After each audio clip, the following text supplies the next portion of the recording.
Good evening. आज हम फिर एक नया टॉपिक लेके आए हैं, पार्ट 2 श्वसन का। श्वसन में हम लोग पढ़ चुके थे वायवीय श्वसन, अवायवीय श्वसन, एरोबिक, एनारोबिक, ठीक है। जहां पर हम लोग बात करें कंप्लीट कंबशन होता है तो कार्बन डाइऑक्साइड बनता है, जहां पर एटीपी हम क्या बोले थे कि मैक्सिमम एटीपी रिलीज होता है।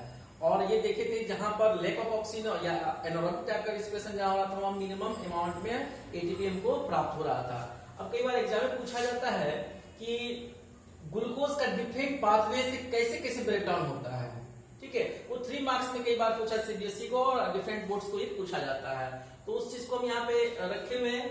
ग्लूकोज जो है वो 6 कार्बन मोलिक्यूल्स का बना होता है, 6 कार्बन का होता है, क्योंकि ग्लूकोज का जो फार्मूला हमारे पास है वो क्या है, C6H12O6, ठीक है। 6 कार्बन का है, तो ये हाफ में टूटता है पायरुवेट में। तो पायरुवेट क्या हुआ, 3 कार्बन का हुआ और कितना मोलिक्यूल्स, तो 2 मोलिक्यूल्स, ठीक है।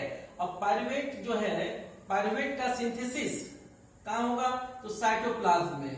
पायरुवेट का सिंथेसिस कहां होगा, साइटोप्लाज्म में। या बोला जाए कि ग्लूकोज का जो है लाइसिस ब्रेकडाउन जो है पायरुवेट में होगा, जो इंटरमीडिएट प्रोडक्ट हमारा है वो कहां पे होगा, साइटोप्लाज्म में होगा, ठीक है। साइटोप्लाज्म का मतलब हो गया कोशिका द्रव।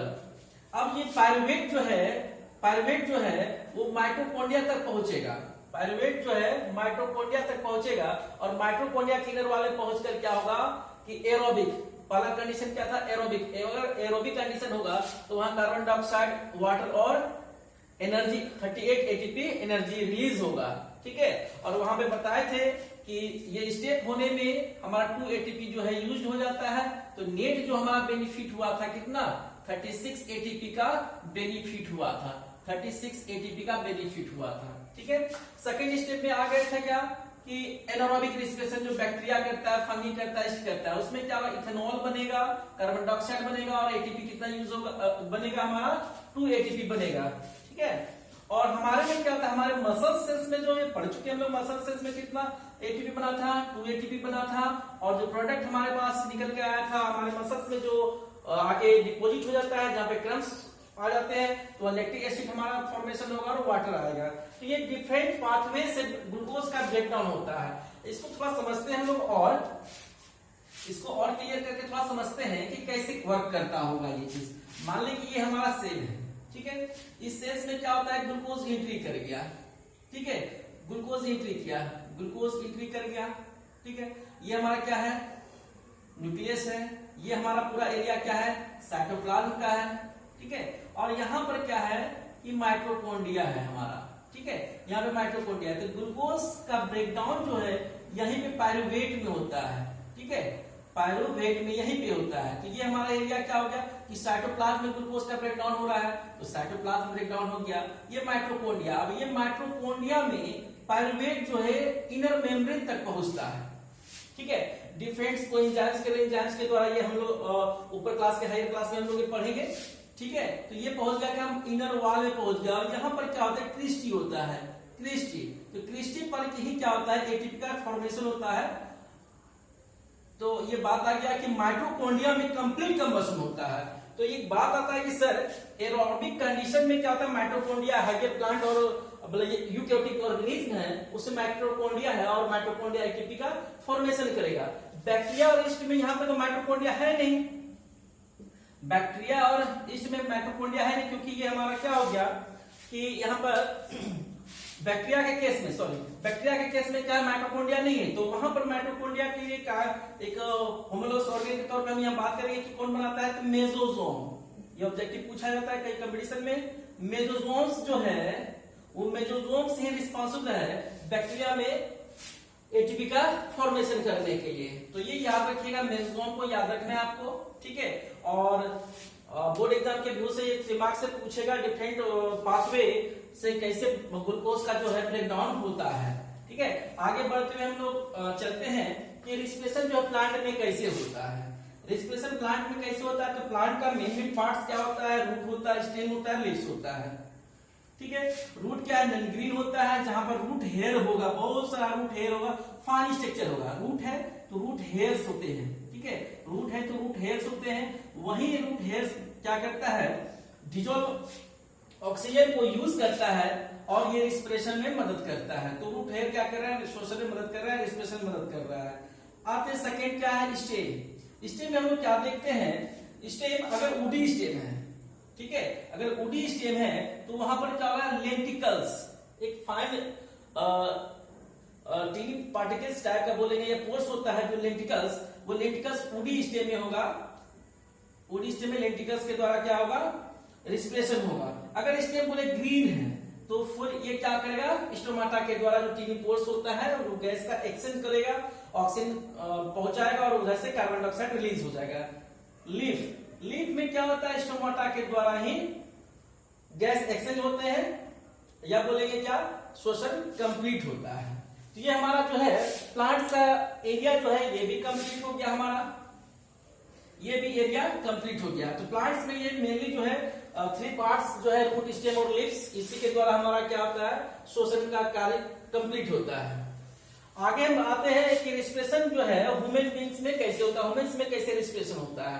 तो ह्यूमंस का एक डायग्राम हम यहाँ पे रखे हुए हैं। डायग्राम में देख रहे हैं कि एक्सटर्नल जो ऑर्गन होता है वो नोज होता है, तो नोज को हम रिप्रेजेंट नहीं कर पाएंगे, लेकिन नोजल जो कैविटी होता है उसको हम लोग क्या बोलते हैं, नोस्ट्रिल बोलेंगे, ठीक है। तो नोजल कैविटी जो देखते हैं तो बीच में क्या सेप्टम होता है, नोजल जो नोज है, नोज के बीच क्या होता है, नोज के बीच क्या होता है, कैविटी होता है, ठीक है, नोज के बीच कैविटी होता है, इसको बोलते हैं हम लोग क्या, नोस्ट्रिल। और यहाँ पे दीवार होता है, इसको हम लोग क्या बोलते हैं, सेप्टम। सेप्टम क्या बोलेंगे, सेप्टम। सेप्टम जो है एक वॉल है जो 2 होल्स में क्रिएट करता है, नोस्ट्रिल को 2 भागों में बांट देता है, 2 होल हो जाता है नोज में हमारा, ठीक है। तो नोज से एयर एंट्री करेगा, नोज से फिर कहां पहुंचेगा, नोस्ट्रिल, नोस्ट्रिल से फिर क्या पहुंचेगा, ट्रेकिया। ट्रेकिया ये कार्टिलेज का बना होता है, ट्रेकिया जो है कार्टिलेज का बना होता है, ये होलो एरिया होता है, इधर से क्या होता है, एयर पास किया जाता है। ट्रेकिया से फिर होते हुए ट्रेकिया जो फर्दर जो है आगे जाकर ब्रोंकी में जो है डिवीजन कर लेता है, ठीक है, डिवीजन कर लेता है। अब ये राइट साइड हमारा है, ये राइट साइड है और ये लेफ्ट साइड। तो ब्रोंकी जो है वो जब ब्रोंकी डिवाइड करता है, ब्रोंकी बोले सॉरी जब ट्रेकिया बोले डिवाइड करता है, तो ब्रोंकी में जब डिवीजन होता है तो राइट साइड में 3 डिवीजन, राइट में कितना, 3 डिवीजन, 1 2 और 3 डिवीजन, और लेफ्ट में 2 डिवीजन, 1 2, ये ब्रोंकी का डिवीजन हम कर दिए। तो ब्रोंकियोल्स और एलुलर, ये पूरा का पूरा एक पाउच लाइक स्ट्रक्चर होता है जिसको हम लंग्स बोलते हैं, मस्कुलर बैग होता है जिसको लंग्स बोलते हैं, ठीक है। तो ये ब्रोंकी जो है फर्दर डिवीजन करता है, फाइन स्ट्रक्चर होता है जिसको ब्रोंकियोल्स बोलते हैं, क्या बोलेंगे, ब्रोंकियोल्स बोलेंगे। और ब्रोंकियोल्स जो है इंड होता है कहां पर, एलुलर शेप में, ये बैलून लाइक शेप स्ट्रक्चर होता है, ठीक है, बैलून लाइक शेप होता है, इसको बोलते हैं एलुलर शेप। और ये टोटल जो है हमारा एक मस्कुलर बैग में फिट किया रहता है, रखा रहता है, जिसको हम लोग लंग्स बोलते हैं, ठीक है, लंग्स बोलते हैं। उसके बाद जो है लंग्स को सपोर्ट करने के लिए, मैकेनिकल सपोर्ट देने के लिए डायफ्राम होता है हमारा। अब आता है इसका वर्किंग कैसे, मैकेनिज्म कैसे है, मैकेनिज्म कैसे वर्क करता है, इस चीज को हम समझते हैं। तो यहाँ पर देखते हैं मैकेनिज्म रखा हुआ है कि मैकेनिज्म जो है रिस्पिरेशन का मैकेनिज्म क्या है। तो रिस्पिरेशन का मैकेनिज्म, दो मैकेनिज्म हमारा, इंटरनल रिस्पिरेशन और सॉरी एक्सटर्नल रिस्पिरेशन और इंटरनल रिस्पिरेशन, ठीक है। तो इंटरनल रिस्पिरेशन नाम से ही लग रहा है कि बाहरी श्वसन। तो जब हम सांस लेते हैं, जब वायुमंडल से, एटमॉस्फेयर से हम जब इनहेल करते हैं या सांस ले रहे हैं, सांस लिए, मिक्सचर ऑफ गैस एंट्री किया और फिर रिलीज जो होता है गैस, मतलब एटमॉस्फेयर से हमारा बॉडी जो एक्सचेंज कर रहा है उसको बोलते हैं हम लोग क्या, इंटरनल रिस्पिरेशन। मतलब ये हुआ कि जब इनहेल कर रहे होंगे, ठीक है, उसको हम लोग बोलेंगे इंस्पिरेशन। मतलब ये हुआ एटमॉस्फेयर से हम लोग क्या कर रहे हैं, एंट्री करा दिए और फिर कहां गया, बॉडी में चले गया, एक बॉडी में चले गया, ठीक है, एंट्री कर गया, तो इनहेलेशन। और जब बॉडी से बाहर निकलेगा उसको क्या बोलेंगे, एक्सपिरेशन, ठीक है, एक्सपिरेशन। इनहेलेशन और एक्सपिरेशन जो है हमारा, ये दो एक मैकेनिज्म है, इसके द्वारा क्या होता है, एक्सटर्नल रिस्पिरेशन होता है। क्या होता है, एक्सटर्नल रिस्पिरेशन होता है, ठीक है। और उसके बाद का जो बॉडी के अंदर ये ऑक्सीजन मान लीजिए सप्लाई हो गया, तो बॉडी के अंदर जो मैकेनिज्म होना है, क्या होता है, वो ऑक्सीजन क्या करता है, तो बॉडी के अंदर सेल्स होता है, ठीक है, बॉडी के अंदर सेल्स होता है, तो जो ऑक्सीजन सप्लाई होता है तो वो लंग्स को दिया जाता है। कहां पहुंचा, लंग्स, लंग्स से जो ब्लड में ऑक्सीजन पहुंचेगा। अब ब्लड क्या करेगा, सेल्स को, ब्लड क्या करेगा कि ब्लड में आरबीसी है जो क्या करेगा, ऑक्सीजन को कैरी करेगा, तो ब्लड सप्लाई करेगा एक सेल्स को, क्या देगा, ऑक्सीजन। ये सेल्स है, इसको क्या दे दिया, ऑक्सीजन दे दिया। और सेल्स में यहाँ पे क्या हुआ, माइटोकॉन्ड्रिया यूज करके क्या बना दिया, एनर्जी बनाया, तो उसके उपरांत हमको क्या मिलेगा, कार्बन डाइऑक्साइड। तो मैक्सिमम अमाउंट हो जाता है कार्बन डाइऑक्साइड, तो कार्बन डाइऑक्साइड क्या करेगा, फिर लोड कर देगा किस पे, ब्लड को दे देगा, ठीक है।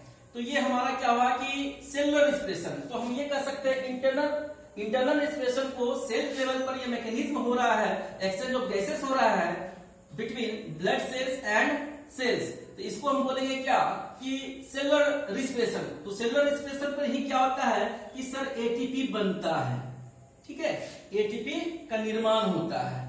अब इस चीज को हम लोग थोड़ा डायग्राम से एक्सप्लेन करते हैं, डायग्राम से एक्सप्लेन करते हैं कि ये ऑर्गेन्स जो है और ये मैकेनिज्म कैसे फिट करता है एक दूसरे से।